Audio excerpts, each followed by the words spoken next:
G'day and welcome to Not the Farmer's Wife podcast. I'm CJ Steedman and I'm not the farmer's wife, I'm the farmer. I'm also a mum to MJ and OJ and a full-time off-farm worker. And like most farmers, I'm able to farm with the help of my family and my partner, who I call the handy helper. On Mojo Homestead, we grow chickens, goats, cows and bees, and we do it using regenerative agriculture and holistic management practices. If, like me, you love all things farming and homesteading, then we'd love to have you along for the ride. So let's get farming. G'day everyone and welcome to another episode of Not the Farmer's Wife. CJ here on my own, is out distracting children and visiting relatives outside while I'm recording because it got to the end of the weekend and I hadn't recorded Monday's episode. So this is being recorded on the 29th of December. So I hope everybody had a very, very Merry Christmas. I hope you got to spend time with your family and friends and enjoyed yourself and had some downtime. Here at the farm, obviously, we still have milking goats to do and things like that. The last 2 days we haven't been milking goats because I did a worm check on the baby goats. And the worm check proved positive. So all the goats in the milking paddock were wormed, which means that I don't milk, even though I can. The worming medication that I use on the milking goats, I can consume the milk. There's no withholding period. I usually elect not to, just out of safety's sake. I usually go 2 days without milking after they've been wormed. So they'll get milked rather tomorrow morning because the worms should be, and the medicine should be well and surely out of their system. So I hope you all had a good Christmas. We have got this little gap in between Christmas and New Year this year where I decided to record a podcast. Last year, for those that have been listening for that long, I did not put out a podcast on Christmas Day because I was actually in hospital sick, which I think is a fair enough. That's the only one I've ever missed in 96 episodes we're up to. This is episode 96. It's the only one I've missed out in 2 and a bit years, or nearly 2 years rather, that I have missed out recording. So I'm recording today because I'm determined to not have that kind of happen again. And this week, what we're going to talk about is the year in review. There's a lot of things that have happened within the agricultural information and businesses within the last 12 months. And I just want to run over them briefly because I think, we talk a lot about what we do, but we also have to look at the bigger picture. And on LinkedIn, I follow quite a few people who talk about agricultural things often. But obviously, I hate watching the news. I hate mainstream media. I'm not a fan of it. When I was first diagnosed with PTSD many years ago due to my work, I stopped watching the news because it was just too depressing. But I do like to keep in the loop on what's happening in agricultural things. And there's a few things that have happened this year that I think are kind of important to just touch on and keep us, grounded about what we're doing and which direction we're heading in. And even if you're not a farmer per se, even if you're not somebody who is, making a full-time income from your farm, it's important to kind of keep your ear to the ground on these things because sometimes things happen that are relevant to us and that people will ask about. If they know that you're a farmer or you're interested in farming, you may get these questions. So it's probably a good idea if you don't know about some of these topics, go and have a quick look and just make sure that you're across what's going on in the greater agricultural industries. So the first one I've got on the list is Bovaer 10. For us here in Australia, and I think for a couple of Western countries, in America, in England, in the UK in particular, Bovaer, and I hope I'm pronouncing that correct, Bovaer 10 is a medication, an additive that's added to cows and other ruminants' feed sources. So obviously if they're eating grass, then that doesn't apply to them because grass-sourced animals, you're not adding anything to their feed. You're just making sure they have good quality grass.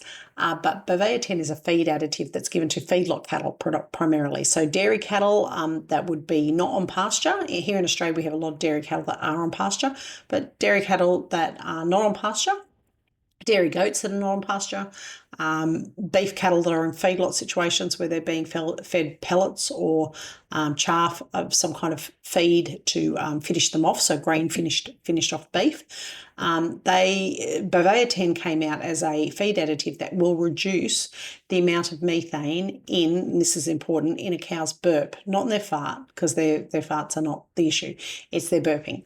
So even though everybody says cow farts are killing the planet, it's the burping that people have the issue with. Now, I had a quick look at it, and I did talk about it on a previous episode.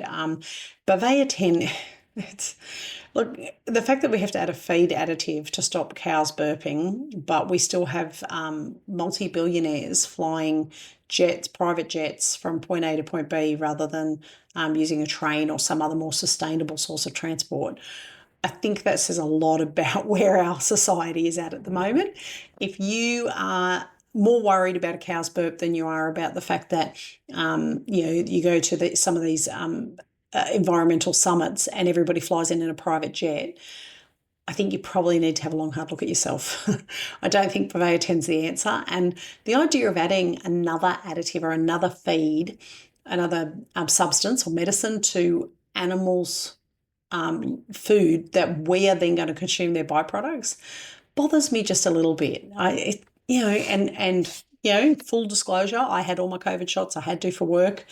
I didn't necessarily want to have the COVID shots, but I know a lot of people get very up in armed about, they stood their ground and didn't have the COVID shots, and good for you. I'm glad you're able to do that. I wasn't able to do that, but we just seem to jump into medicines and injections and vaccinations without necessarily having a lot of background or a lot of build-up or a lot of research into why, when, how those medicines are going to work. Bovaer 10, I've read conflicting information. I've read some information that says that it's not approved for consumption animals, so it's not approved for beef or dairy. And then, of course, I've read other things where they say, no, it is absolutely approved for beef and dairy. There's been a bit of consumer backlash around it. People, I think after COVID, people are just a lot more wary about what they're putting into their bodies.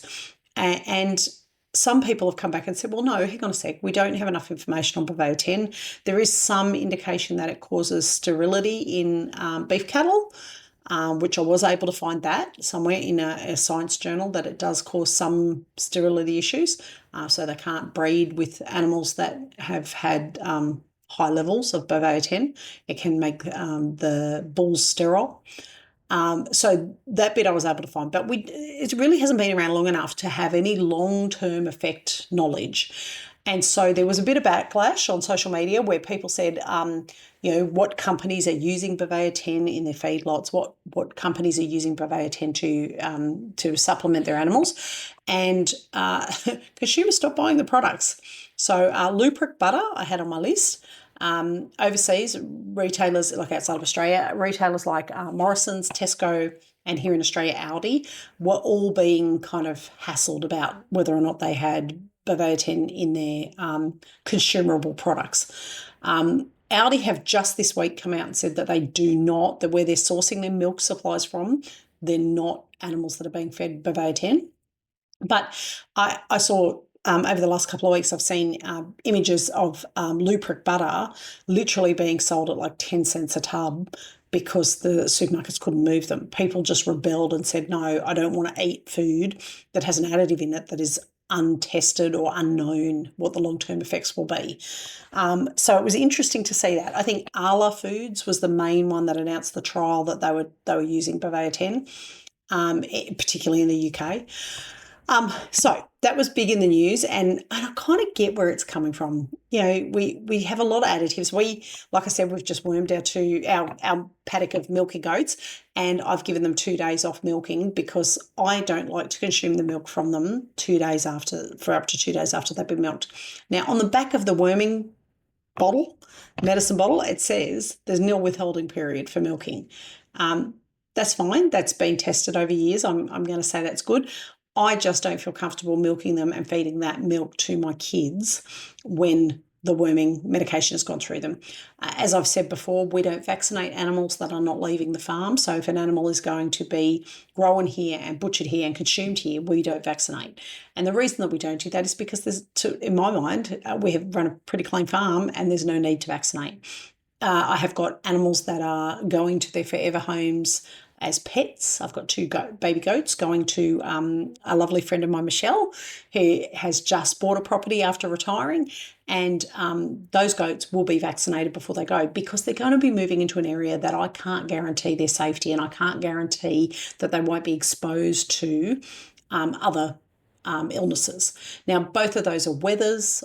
They would be used for meat if they were going to be eaten, but these guys are going as pets, so there's no consumable coming out of them.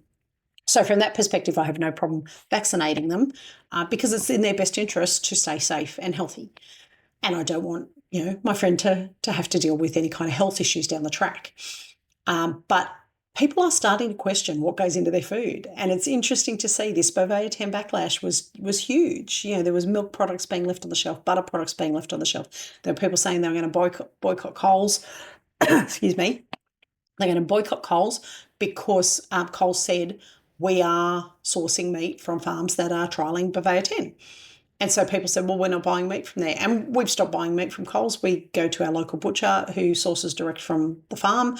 And I'm just looking into doing the direct from farmer to consumer beef boxes, because unfortunately our two potty calves are nowhere near big enough to be eaten, and they're not going to be eaten anyway because they're going to be our breeders, and hopefully are both pregnant at the moment. But if we have girls, well, they won't get eaten either. They'll be kept as breeders. So, yeah, we don't have a source of beef at the moment on the farm, and that's why we'll source it direct from a farmer. So, Bovaer 10, that was our first one. That's Australia. Now, I've tried to kind of source an item from each country or each region or each continent.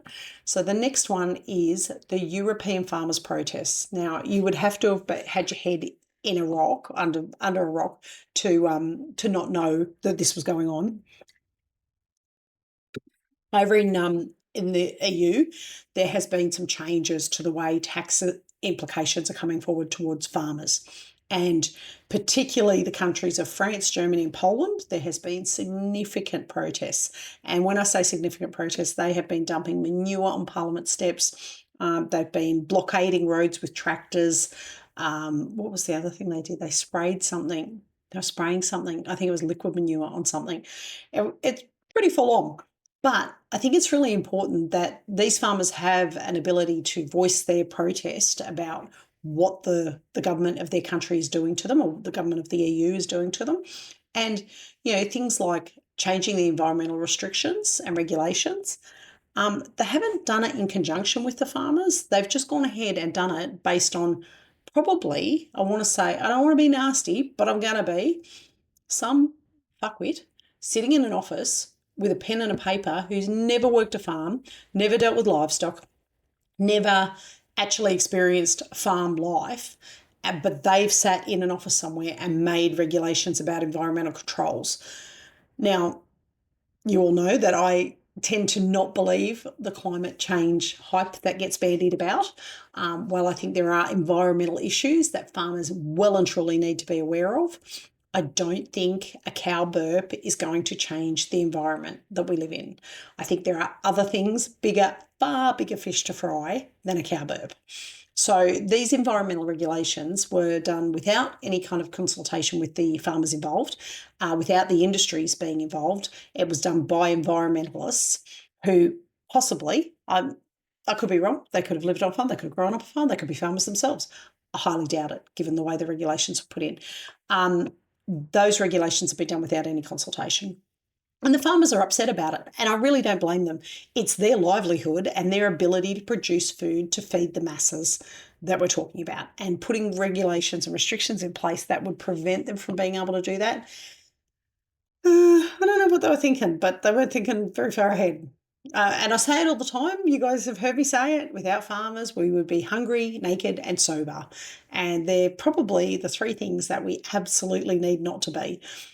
They also put in reductions into diesel subsidies. So farmers that have a high level of diesel usage, because they're trying to fix the environmental problems, they're trying to cut back on fossil fuels. So diesel gets less subsidies.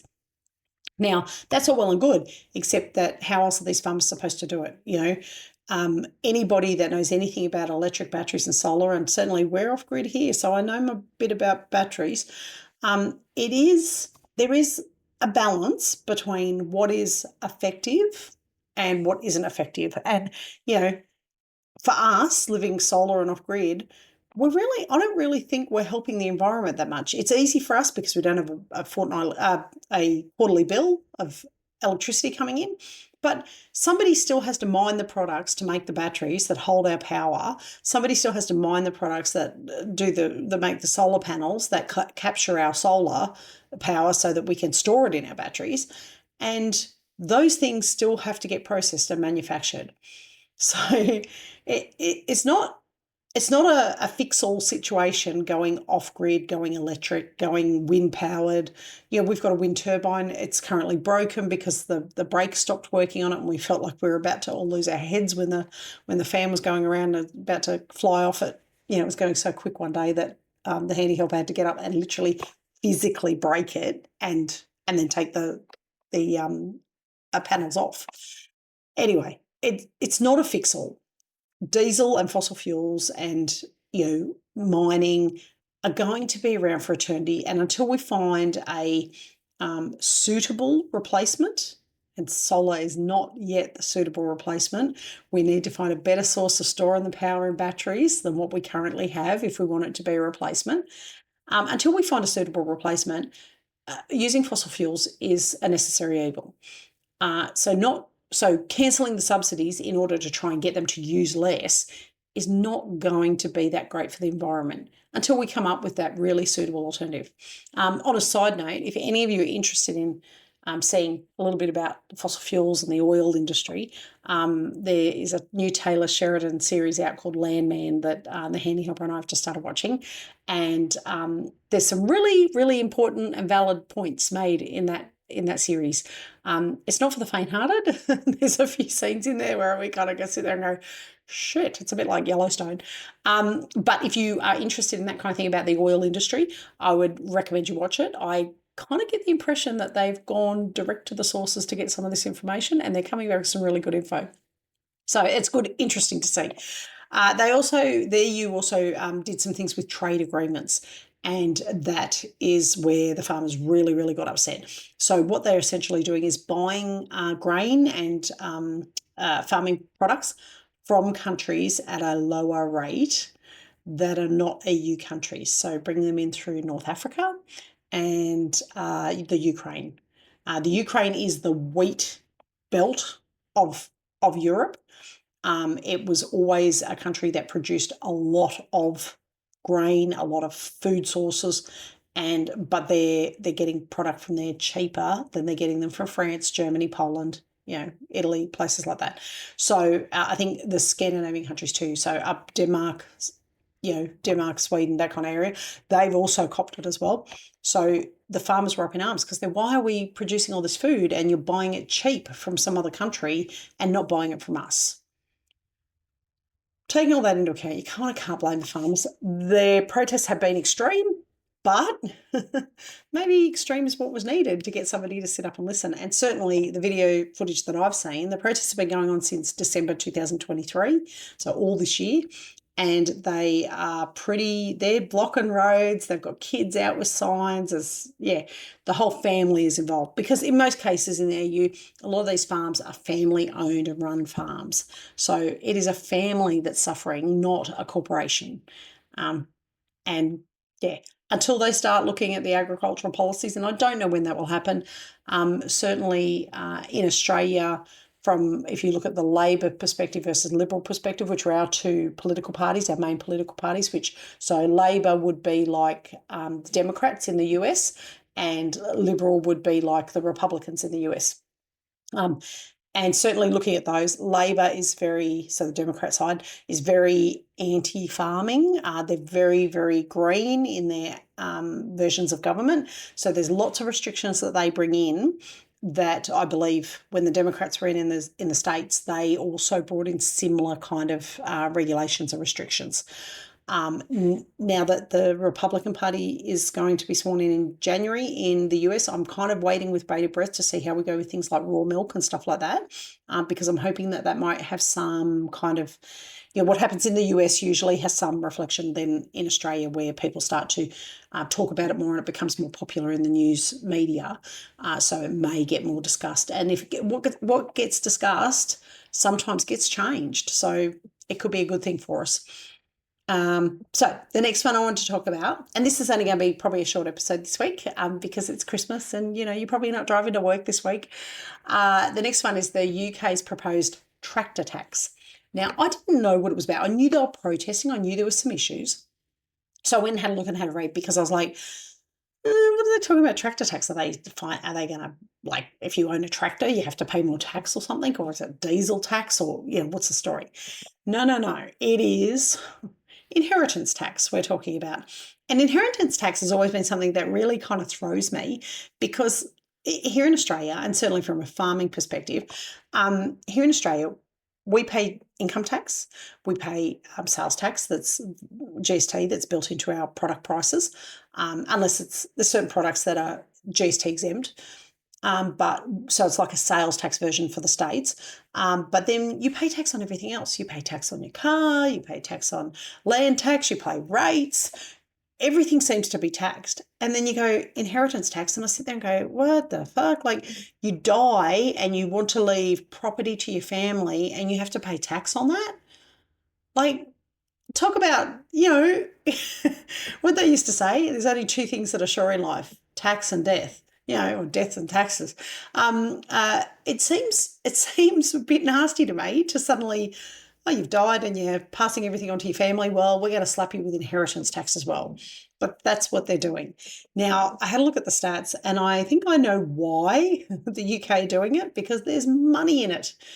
And that frustrates me. It's like, as a government, you're getting paid, certainly our politicians get paid a good amount. They get lots of benefits. They get a permanent pension for the rest of their life. And in most cases, they get seats on Qantas, our national airline, for the rest of their lives as well. And I get that it costs money to run a country, but it seems like we get taxed on everything, and sometimes double dipped. So you might have already paid sales tax when you bought your farm, and you might have had to pay a mortgage loan tax to get your mortgage. And now when you die and you hand it over to your family, you again have to pay tax to hand it over. Now, the UK government have tried to do it nicely, and I think they've said anything under $1 million, any farms under $1 million won't have to pay tax. But take into account that a farm in the UK, where land is so valuable because there is not much of it, a farm in the UK could quite easily be worth over £1 million without too much effort. I mean, the property that we're on here, we have no intention of selling it, but we had a real estate agent come to us and say, at the moment, with the current market here in Australia, we'd be asking $1 million to sell it. And I said, well, that's lovely. That's fantastic. I don't want to sell. So it doesn't matter how much it's worth, because it makes no difference to me. But it doesn't take much to get $1 million property. Certainly in Australia, $1 million is like, we live just out of a place called Murrum Bateman, and Murrum Bateman has 2 and 5 acre lots, and you can't buy a house there for under $1 million. And that's only on a little hobby farm. So imagine a big block. So properties under $1 million are exempt. Great. So if you're a hobby farmer, you might be right. Properties over $1 million, up from $1 million to $2 million, I think. $1 million to something. I don't have the stats in front of me, but there was a certain percentage where it was only 20% taxed. But then as it gets up, you get taxed more. Now, what they have said, they've calculated it, and I'll read this to you. It is officials estimate that approximately 500 estates annually, 500 estates, so 500 inheritance tax cases will be affected by these changes. So that's not including the ones under $1 million. That's just the 500 that are over $1 million will be affected by these changes, generating an additional $1.8 billion in revenue by 2029 to 2030. So, of course, we know why the government have put the inheritance tax in for the UK farmers, because that's $1.8 billion they're going to get out of farmers that they weren't getting. Totally get where they're coming from. If you're a businessman, you'd probably be going, okay, good choice. I'd be doing that too. Unfortunately for the farmers, in some cases, having to pay the inheritance tax, farming is not an area where you have an abundance of cash. It's where you have an abundance of assets. You have land, you have tractors, you have cows, you have a house, but you live in those things and you live on the land. And to then have to come up with cash to pay an inheritance tax, you may not have that kind of cash flow coming in. Just because you're asset heavy, it doesn't mean you're cash heavy. So what they've said is they will allow them up to 10 years to pay under a part-time, like a scheduled payment system. And it's like, well, that's great, but they could go under in that 10 years. And what do they do then? I don't know. I couldn't find anything about what happens if you can't pay. But I'm going to guess they're going to say, well, you have to sell your farm. So then we have even less family farms being run because they can't afford to do it. So to my UK listeners, I'm really sorry that you guys are going through this at the moment. That sounds like shit. And go your good thing, fight it. I really, they're saying that it's to prevent tax avoidance by wealthy individuals. I'm yet to find a farmer who is truly, truly wealthy. There's farmers that are comfortable. They own their property. They're earning good money to pay for their family. Their business is continuing. But I've never met a farmer who stands back and goes, oh my God, I'm so flush with money. I'm a billionaire from this. No.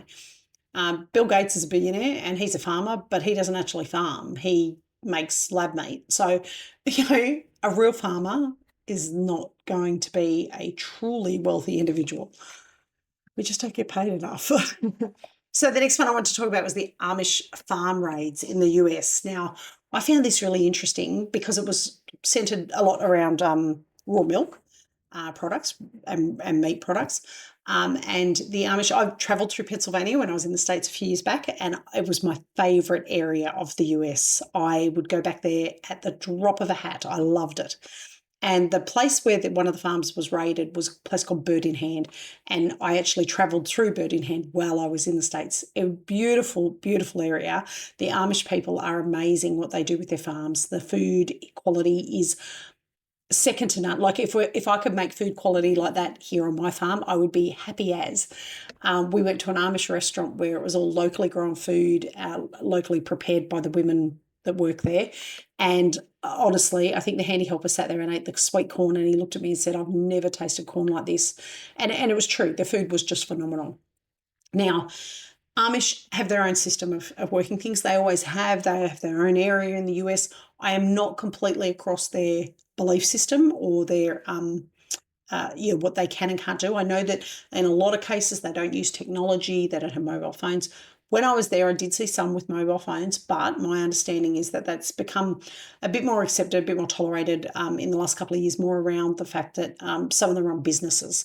And obviously, if you're selling products to people, you sometimes need to be able to be contacted through a digital method in order to sell those products. So I think there has been some allowances made that they wouldn't normally have done, but they have a very plain system of dress. They have a very strong belief system. They have a very strong community-based system where they all help each other. And that was beautiful to see. So what happened was over in the States, in Pennsylvania, in Birdham, there was a farmer who under the farming thing, and I'll read it. So private memberships like herd shares, you can buy and sell raw meat, raw milk products without them having been inspected by the US, I'm going to get it wrong, the USDA, I think it is, who is the agricultural and health regulators in the US. If you are selling meat or dairy to out to the public, you have to have products that have been inspected by the USDA or can be inspected by at any point in time. You have to notify them that you're doing it. There's lots of regulations around it. Raw milk is, while it is legal to sell in certain states in the US, it still has a lot of regulations around it, which is a good thing. It's a food product. You want it to be checked. But the Amish have had their own system of doing things for some time.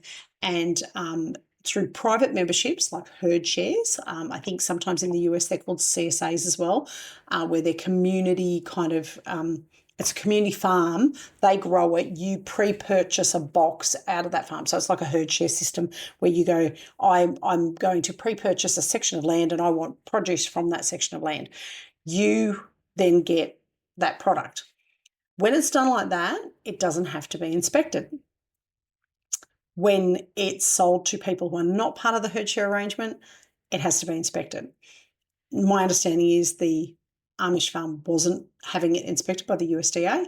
And I'll just look, yeah, it was, they didn't have the permits or licensing, particularly, and it was particularly around dairy that he was selling. And so they raided his farm and they took freezers of meat and fridges of milk and milk products and closed him down essentially. And it would have been, financially, it would have been financial ruin for him, I would imagine. The community rallied around him, and I believe that there was a second raid several months later where he was still trying to get back on his feet, and they went in and raided again. Now, my understanding is they're fighting it. But the really interesting thing about this is what I find interesting for those that were following the US elections. The Amish in the past haven't had a strong voting record because in US, unlike in Australia, and I think in the UK it's compulsory as well, it's compulsory for us to vote here in Australia. So you have to go and vote. If you don't vote, you get fined. In the US, voting is not compulsory. You can choose whether or not you vote.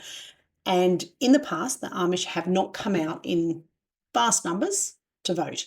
I think there's certain sectors that have voted, but it's not been a real push where, all of the Amish have come out and voted.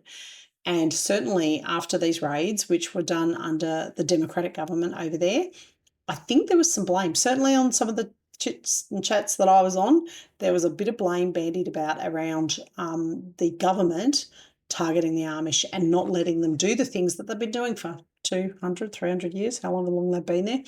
And they got the shits. They got the shits about it. And they came out in force and they voted. And Pennsylvania ended up being won as a Republican, as far as I know. Last time I looked at the thing, which was before, last time I looked, it was before all the final counts were in, but Pennsylvania became a red state. And that surprised me. It was like they voted with, like this decision happened where the farm got raided and all of a sudden everybody in the community just went, no, that's not, you've always let us sell meat and dairy products in amongst our own community, and now you've come in and raided us. No, not good enough. And they spoke with their vote and went out and voted Republican. Interesting. It's interesting to watch it happen. Anyway, if you haven't ever travelled to Pennsylvania or parts of the Amish community over in the US, I would strongly suggest you do it. It's, like I say, it was a real eye-opener for me. They make the best coffee in the US too. The US coffee was the thing that killed me the most as an Australian. I was like, I'd walk in and go, can I get a latte? And I would get something that had sugar syrup in it. And I don't know what kind of coffee it was, but it wasn't the kind of coffee we're used to. In Pennsylvania, we went in and I got a coffee from a Pennsylvanian cafe. That was, I think it was in a very strong Amish area, and the coffee smelled great, tasted great, looked like coffee. It was awesome. It wasn't all just corn syrup and yeah. Anyway, a couple of special mentions because I'm nearly done. A couple of special mentions. Mexico, big news for them was a GM, so a genetically modified corn ban in Mexico. Now, there was a bit of to and fro with them because they were saying that they want to do it to protect biodiversity. Now, I'm not going to get into the genetically modified debate today because that would be a whole episode on its own. But there are some things that have, just about every plant we eat today has been genetically modified over the years. But the genetic modifications that we're talking about can sometimes be to the extreme. And they didn't want to do that. They wanted to grow more natural corn, and certainly more natural corn, probably as far as a food source goes, would be better than the very, very highly modified corn that we see coming out of the States. That kind of corn, I mean, essentially is only good for, well, it's not even good for ruminant feeds, but some of the corn syrups that were coming out of there were made as engine lubricants, and we're now consuming them in our food. So not great. So there was a bit of a trade dispute because it meant that because they restricted the GM modified corn, or they put it in that it'll be restricted by 2025, the US got up in arms because they had a trade agreement with them about selling corn to them. So there's been a little bit of hoo-ha there, but Mexico has put its foot down and said, no, by 2025, we will not be having genetically modified corn.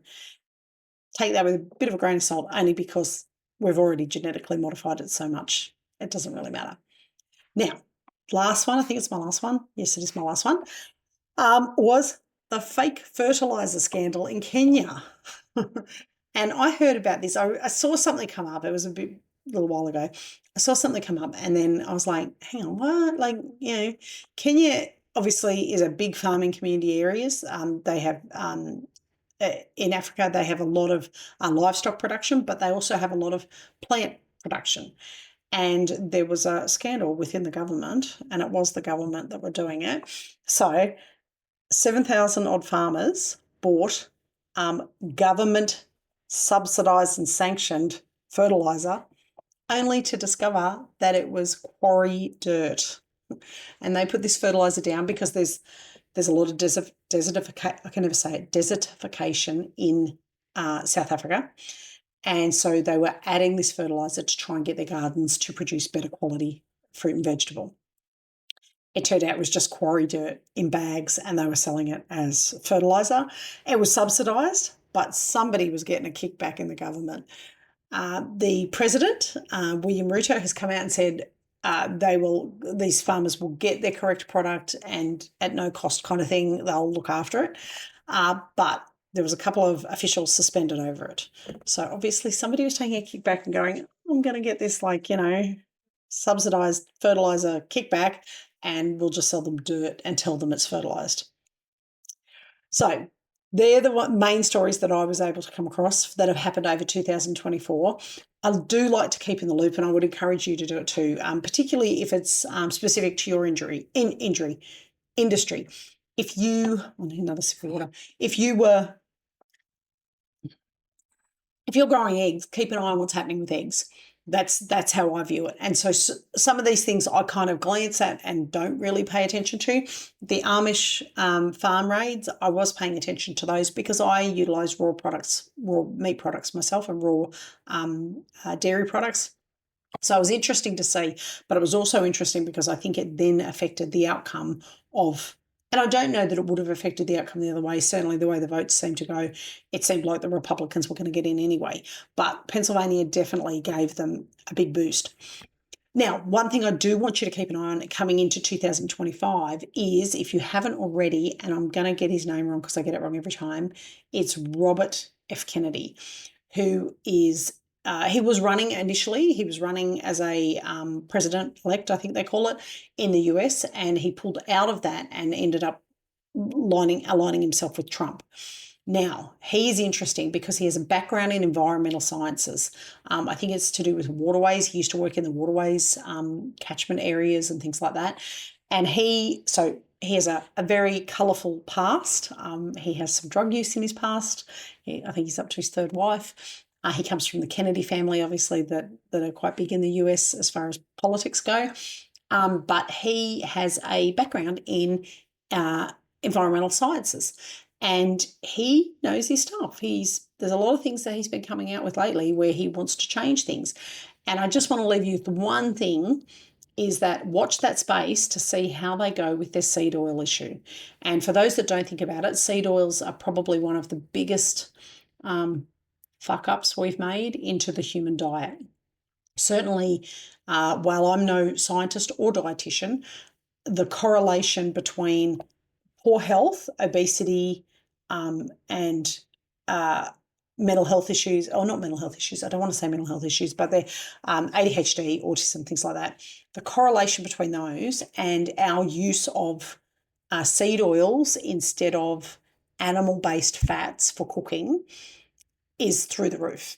To watch the line where in the 1990s, where, particularly fast food and takeaway restaurants stopped using beef tallow and started using seed oils.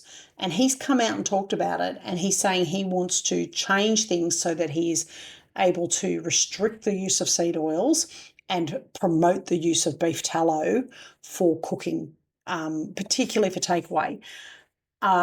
He made a very valid point that between 1940 and 1990, beef tallow was used in fast food restaurants in the US.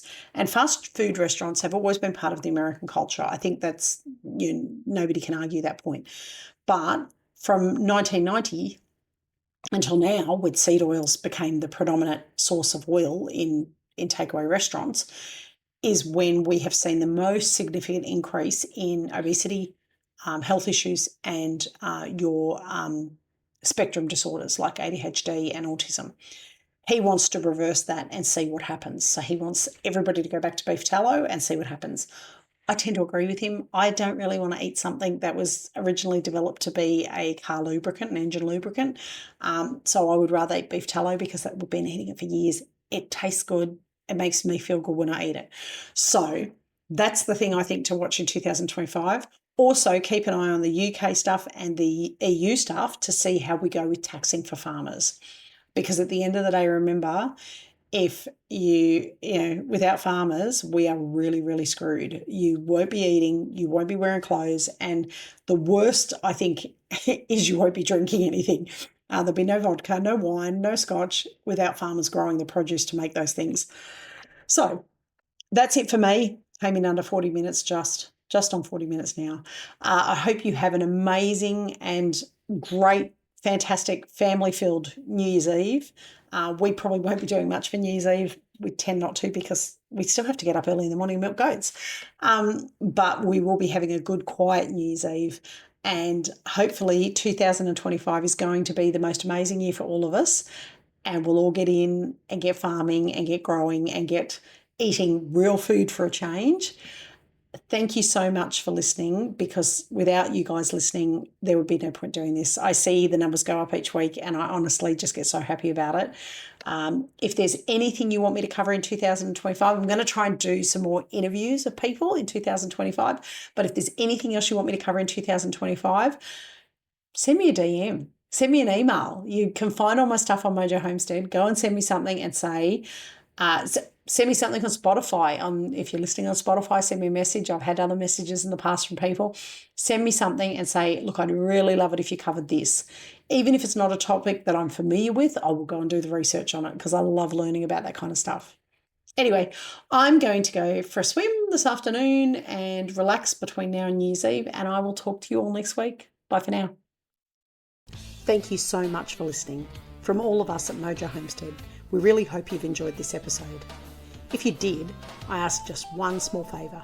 Please subscribe and leave a review. Reviews help small podcasts like mine be more visible, so more people will know about us and be able to listen in. And don't forget to head over www.mojohomestead.net/launch and check out our freebies. We love helping families start their homesteading journey. Remember, life's too short for store-bought eggs.